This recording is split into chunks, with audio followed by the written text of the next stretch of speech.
In 1983, the Occupational Safety and Health Administration, or OSHA, published the Hazard Communication Standard. This was one of the first major new standards since the original OSHA rules were published in 1971 and was often referred to as the Employee Right to Know Standard. That's because it was developed to help ensure workers had access to information and training about the hazards of the chemicals and products they were exposed to at work. One of the major requirements of the HazCom standard was container labeling. But while the standard mandated that manufacturers provide specific information about their products on container labels, HazCom was a performance-based standard, meaning there was no specific format that had to be followed.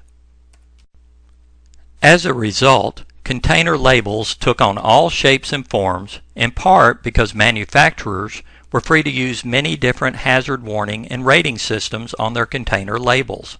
As you can imagine, all these different labeling systems led to a lot of frustration among workers.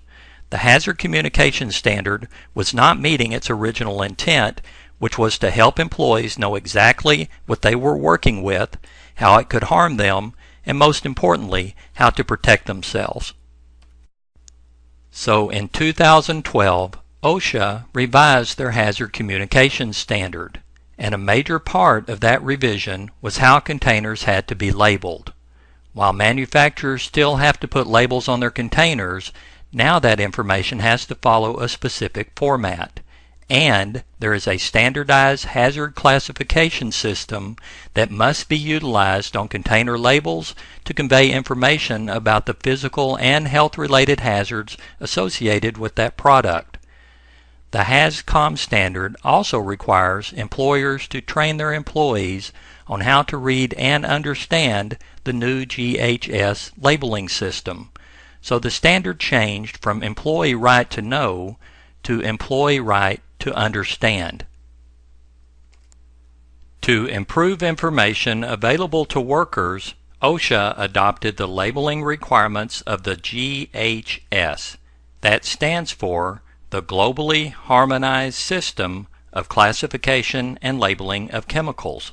The GHS is a standardized system, meaning there will be consistency in the information appearing on container labels once this system is fully adopted. This system was developed by the United Nations, which means that, once fully implemented, container labels for products from around the world will be standardized, which is of increased importance in our global economy. Here is an explanation of the information that must appear on container labels. First is the product or chemical identifier. This may be the name of the product itself or, as in this label, the specific name of the chemical. This information will also match up to the Safety Data Sheet, or SDS, for the product. Next is a signal word.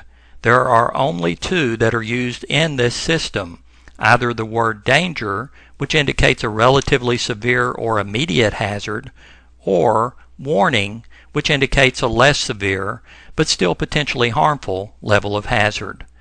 The next section contains one or several hazard statements. These standardized hazard statements give employees a quick warning about the hazards that are associated with the product and differ according to the classification and category of hazard or hazards presented by that product. The next section of the container label shows what are known as precautionary statements. These too are standardized in the GHS labeling system and in general convey information about how to prevent or lessen exposure to the chemical, as well as considerations for storage of the product, first aid procedures to be used when accidental overexposure occurs, and, where applicable, information on how to respond to an accidental spill or release of the product, as well as information about its proper disposal. Additional safety and health related information can be found on the product's Safety Data Sheet. GHS compliant labels must also display supplier information. This is where you will find the name of the manufacturer or distributor of that product, as well as their street address and telephone number. On some labels, you may see supplemental information about the product, such as directions for its use and possibly an expiration date for the product. And a key new requirement of the GHS labeling system, and something fairly new to us here in the United States, are pictograms.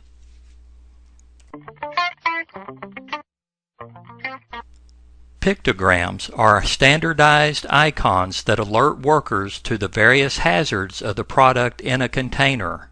There are 9 different pictograms used in the GHS labeling system. Pictograms will appear on all container labels, each one depicting a different health or safety hazard applicable to the particular product in that container. Some labels may have only one pictogram because there is only one class of hazard associated with that product. However, most labels will probably display multiple pictograms. By the way, pictograms appearing on a product label can also be found on the safety data sheet for that product, where you can get even more detailed information about hazards and recommended precautions. The first pictogram we will discuss is an icon of a flame. Obviously, this is associated with flammable liquids, solids, and aerosols, and will appear on labels for those products. This pictogram will also appear on labels of products that emit flammable gases, those which are pyrophoric, which means the chemical can possibly ignite within minutes of being exposed to air, self-heating chemicals, self-reactive chemicals, and organic peroxides, which are found in many products such as catalyst and curing agents. This pictogram of a flame over a circle identifies materials that are classified as oxidizers.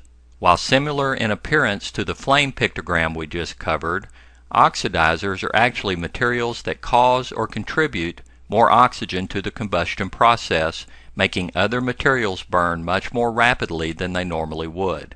So care must be taken to avoid storing these products near flammable and combustible materials.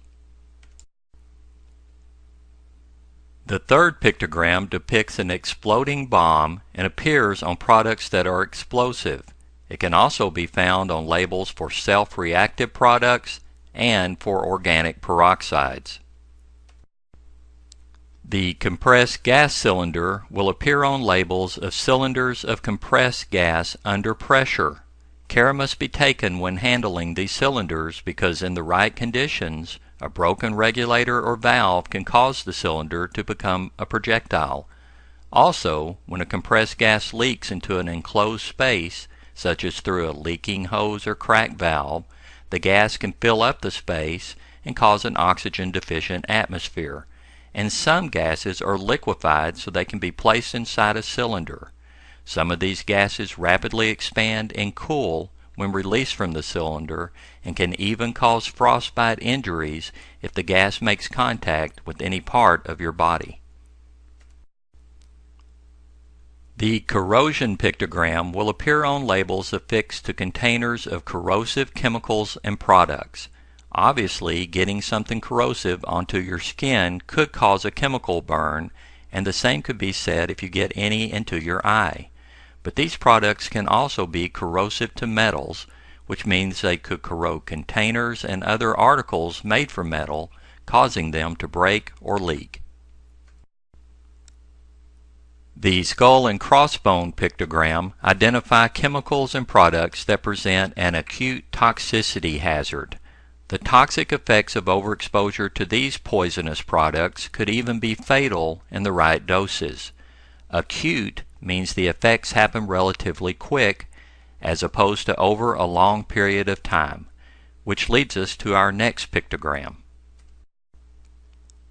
The health hazard pictogram identifies toxic chemicals and products that can cause health problems over a long period of time, such as carcinogens, which can lead to cancer, mutagens, which can cause alterations in your DNA and affect your offspring, reproductive hazards, which could affect the ability of men and women to have healthy children, respiratory sensitizers, which could cause you to have an allergic reaction when exposed to that chemical at even low levels after you have had an initial overexposure. Chemicals that can cause damage to or affect the function of certain organs, and aspiration toxicity hazards, which could lead to the development of chemical pneumonia. A very broad category of chemicals and products are identified by the next pictogram, which is an exclamation mark. This symbol is associated with several products and chemicals that, relatively speaking, represent lesser levels of health hazard, but still require you to take precautions.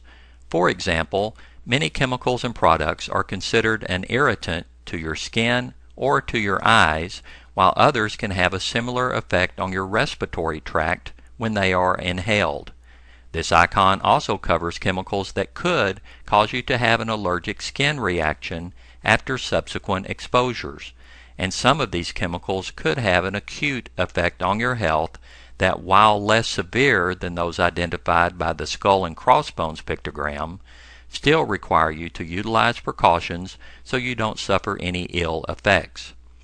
Chemicals that have a narcotic effect on your central nervous system are also categorized in the exclamation mark group, as are any products that have a harmful effect on the ozone layer, although OSHA does not enforce the use of this pictogram for ozone damage because it does not directly affect the health of workers.